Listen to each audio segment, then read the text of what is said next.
So Iran, Israel, and the United States all seem to be hinting that a ground operation is coming. So today we're going to get into the 3, 4, or maybe 5 objectives being looked at, as well as a review of how that could play out from a recent CENTCOM commander. Also, be sure to check us out over on Substack. We've started kind of consolidating content there. So it's got long form, short form videos, interviews, a constant stream of research that we do day to day that doesn't always make it into finished products here, and then a community chat that I'm pretty excited about. That'll be in the pinned comment and description below for those interested. Now, Axios overnight reported that the Pentagon is developing military options for a final blow in Iran that could include the use of ground forces and a massive bombing campaign. They say that's according to 2 U.S. officials and 2 sources familiar with the knowledge. They say in the interviews with Axios, they say there are 4 final blow options that Trump could choose from. And for this, we're going to pull up a map of Iran to show you a couple different areas they're talking about. So starting here with the Persian Gulf in the middle of the screen, Iran to the north-northwest. They say the first is invading or blockading Kharg Island, Iran's main oil export hub. So that is up here in the northern portion of the Persian Gulf. We'll get zoomed in here as best we can. So this is Har Island, major oil terminal for any Iranian exports coming out of the region. Second is invading Iraq, an island that they say helps Iran solidify its control in the Strait of Hormuz. The strategic outpost hosts Iranian bunkers, attack craft that can blow up cargo ships, and radars that monitor movements of the strait. So zooming in here, we're talking about this island just off the coast. So you can see it a little bit better here. So it is kind of the island at the narrowest point in the strait. Doesn't look like there's an awful lot on this island, at least compared to Kharg, a little further north. They say it's also possible, the third option here, seizing the strategic island of Abu Musa and 2 smaller islands, which lie near the western entrance to the strait and are controlled by Iran, but also claimed by the UAE. So that's these islands here. We'll go out just a little bit so we can see this. The entrance to the, or really coming at this strait from the west, or anything coming in from the east after they make that bend. Abu Musa, again, does not look like there's an awful lot on this island. Get zoomed in. There we go, a little airstrip right in the middle. So a little larger buildup than we saw over on Iraq, not quite to the same extent that we saw at Kharg Island. And then lastly, the fourth option that Axios laid out was blocking or seizing ships that are exporting Iranian oil on the eastern side of the Strait of Hormuz. So putting ships over in this vicinity here, in the Gulf of Oman, trying to seize and possibly board Iranian vessels. And Iran in recent days has kind of opened the Strait of Hormuz. So what they have said, just last night, the foreign minister talked about allowing oil exports or any shipments from Iran and their allies. So we've got, I want to say, China, Iraq, Russia is probably included in that. I'm not sure if they've got any tankers currently in the Persian Gulf, but Iran is able to choose who they're letting through. So one of these scenarios for moving ground forces into the region, the Marines that are on their way, the 82nd Airborne that got the notification a couple days ago, is using them in this portion of the Gulf of Oman to seize those tankers as they try to exit the area. A challenge with that is we have moved most of our naval vessels a good ways away from Iran. President Trump, I'm not sure he meant to say this the other day because the second day he walked it back, but he said that one of our aircraft carriers had successfully intercepted or evaded over 100 Iranian missiles. That's the first indication that Iran has been regularly attacking our naval vessels in the region. And there's a couple different ways to look at that. One, of course, holy cow. The sailors on that ship, or the number of ships involved in that defense, are experiencing incoming fire that no Americans at sea have faced, probably since World War II. So that's crazy. Can't wait to get more details on that. Of course, impressive that they've been able to either evade or intercept all of those munitions. But it also shows that Iran is playing their part right now at keeping the United States Navy at bay. So it has pushed back U.S. Navy forces a good distance from Iran as is. Now, Netanyahu, the Israeli prime minister, also seems to think that we're in the final stretch here. He just overnight apparently ordered that Israel is to take every effort to destroy as much of Iran's weapon industry as possible within the next 48 hours. So he feels like they're on a bit of a timeline. This is Israeli sources speaking to the New York Times. They say that Netanyahu's directive was given after Israel received a copy of the American 15-point proposal to Iran. Now, that peace proposal is not going anywhere right now. It is a headache, to say the least. It's a proposal put forward by the United States, at which point Iran said, we're not even talking to you. What are you talking about? Eventually, Iran responded and said no. They said no again this morning. And then President Trump, about an hour ago, he said no, like we're not going to negotiate with Iran. So it's hard to see this 15-point peace plan floating around out there as anything but really a diversion or a distraction to allow more U.S. forces to build up in the region. Again, a lot of indications, to include lawmakers coming out of classified briefings yesterday, a lot of them, to include Republican lawmakers, allies inside of President Trump's party, came out saying, hold on. We are not ready to put boots on the ground. We need more information. We need to talk about this more. We even saw Lindsey Graham, who's been generally hawkish in this war, to say the least, just yesterday started talking about actually he's on board with negotiations, kind of spinning this in every direction. It's been a whirlwind to try to keep track of. Now, CNN, in talking about the possibility of land operations here, they said Iran has been laying traps and moving additional military personnel and air defenses to Kharg Island in recent weeks in preparation for a possible U.S. military operation. They say to take control of the island. Again, let's get zoomed in on Har Island so we know what we're looking at here. Right off the coast of Iran, man. They say Iran has also been laying traps, including anti-personnel and anti-armor mines around the island, the sources said, including on the shoreline where U.S. troops could possibly stage an amphibious landing if President Trump moved forward with the ground operation. And Iran, for their part, has been saying that they are watching U.S. forces move throughout the region and are prepared for any sort of attack. Their Speaker of the Parliament said, quote, based on some data, Iran's enemies, with the support of one of the regional countries, are preparing to occupy one of the Iranian islands. All enemy movements are under the full surveillance of our armed forces. If they step out of line, all of the vital infrastructure in that regional country will, without restriction, become the target of relentless attacks. So what Iran is getting at there is they think the United States is getting ready to carry out some sort of ground operation. They say it is being done in conjunction with one of our allies in the region, suggesting that it's not just Israel, but maybe Kuwait or Iraq, Saudi Arabia, Qatar, UAE, whoever it might be. And Iran is saying, if that happens, we're going to hammer the infrastructure of that country. That has already been the asymmetric advantage that Iran has in this conflict.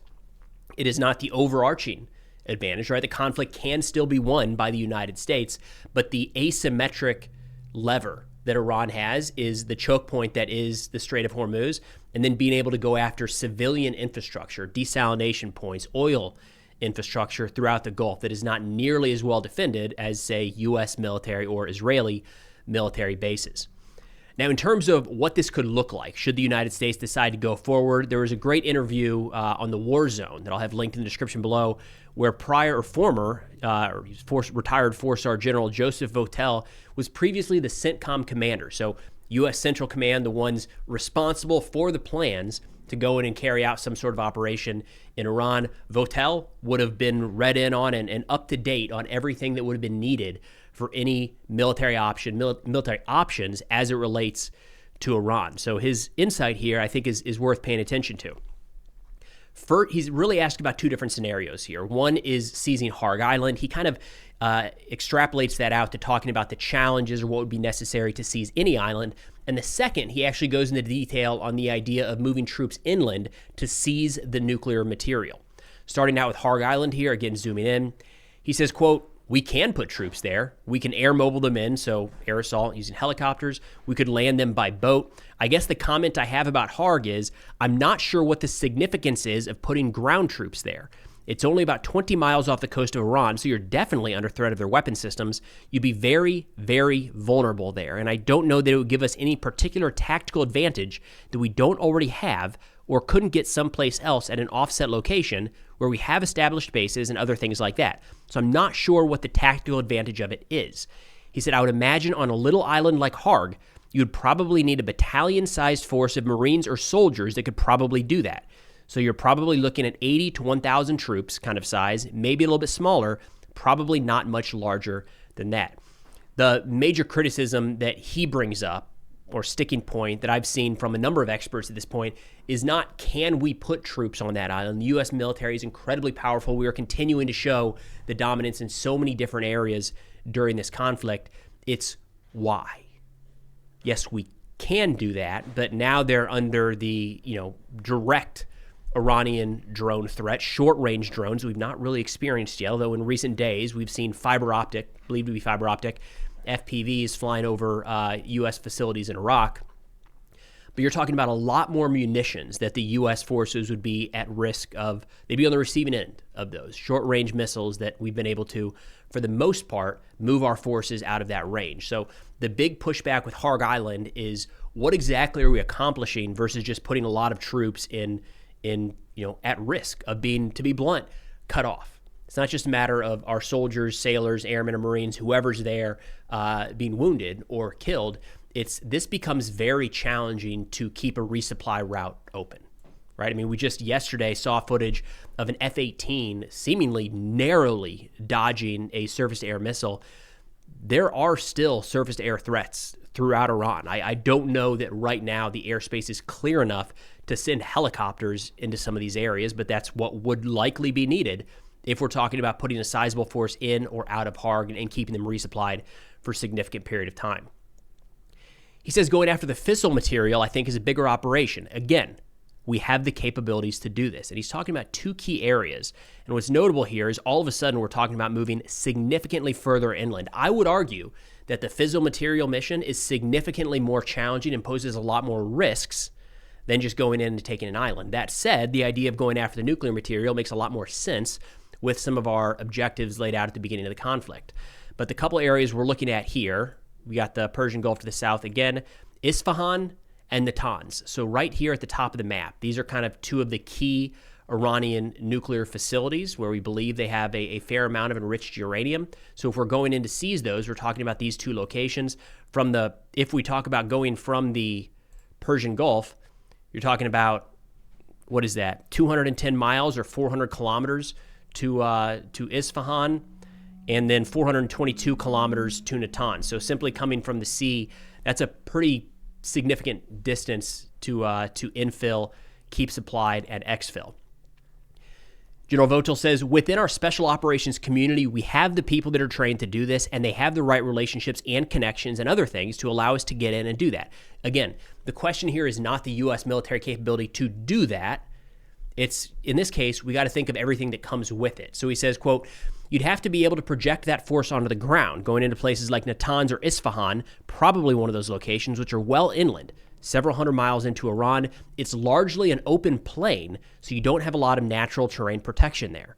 In addition, and I feel like this is something that's often overlooked, we had a great article yesterday from General McChrystal talking about how we have the seduction of air power. And with that, he talked about the seduction of covert action and the seduction of special operations raids, where our special operations community is incredible. But we can't just put like 12 elite operators on the ground in Natanz and expect that they're going to be able to accomplish this mission. It's going to take a lot of coordinating resources. They say in addition to the kind of operators you put on the ground, you also have to bring in a security force, probably a sizable force, a brigade size, 1,000 to 3,000, even 4,000 troops just to secure that area while they work. That is a lot. Now you're talking about a brigade infill to get into this area of operations. They say you'd have to have dedicated air power, combat air patrols, constant ISR in place. That's not a big shock at this point, and we do have a lot of air power in region. That's kind of the lowest bar to entry here. We would be able to, right now, if needed, surge 24/7 air power from the region over an area like Isfahan or Natanz relatively quickly. But just recognize that's another one of the commitments we'd be making here. They say the challenge would be people on the ground. You'd have to logistically sustain them and be prepared to protect that tail. So you have to get them all lift, whether it's rotary wing or fixed wing, to get them in and to get them back out. Again, I'm not sure. This is not Venezuela. It's not right off the coast. There's a lot of air defense issues in moving helicopters inland. Now, no doubt the U.S. and Israel have been attacking those significantly over the course of the last couple weeks.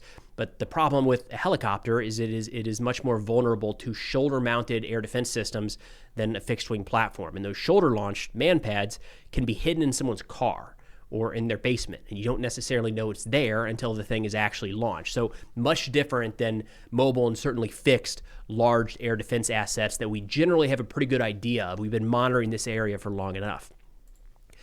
Votel talks about the challenge of once they're there on the ground and have seized this material, he says, then you have the added challenge of handling nuclear material. So about 450 kilograms, that's roughly 1,000 pounds of 60% highly enriched uranium. That's lethal material.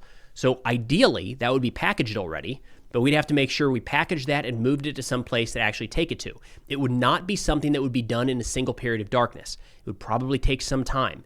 You'd have to have special capabilities to go in and excavate these things and identify them. So what the general is getting at there is it's not like this is going to be set up at the doorway of Natanz. It's a difficult enough mission to get forces into, say, Natanz or Isfahan, a couple hundred miles into Iranian territory. But even once they are there, we've got to find the material and then package it for removal. Again, over 1,000 pounds of highly enriched uranium. That is not easy. We can do it. We have the capabilities to do it. But that is the type of thing that would require probably boots on the ground for a significant period of time. I mean, doing that in a hostile environment is a big ask. Now, he doesn't put a timeline on it, but he specifically says not a single period of darkness. What he's getting at with that is if you look at, give a couple different examples here, the Bin Laden raid, single period of darkness. The SEALs went in when it was dark, executed the operation, and exfilled the target while it was still dark. One period of darkness. Same with Maduro. Our special operators went in, carried out the raid, and exfilled. They were off the target, out of the country before the sun came back up. What General Votel is saying here is probably not feasible to get into this territory on the ground with this size of force, excavate the material, package it appropriately, and move it all out in one period of darkness. So, whether you're talking a couple days or a couple weeks, depends.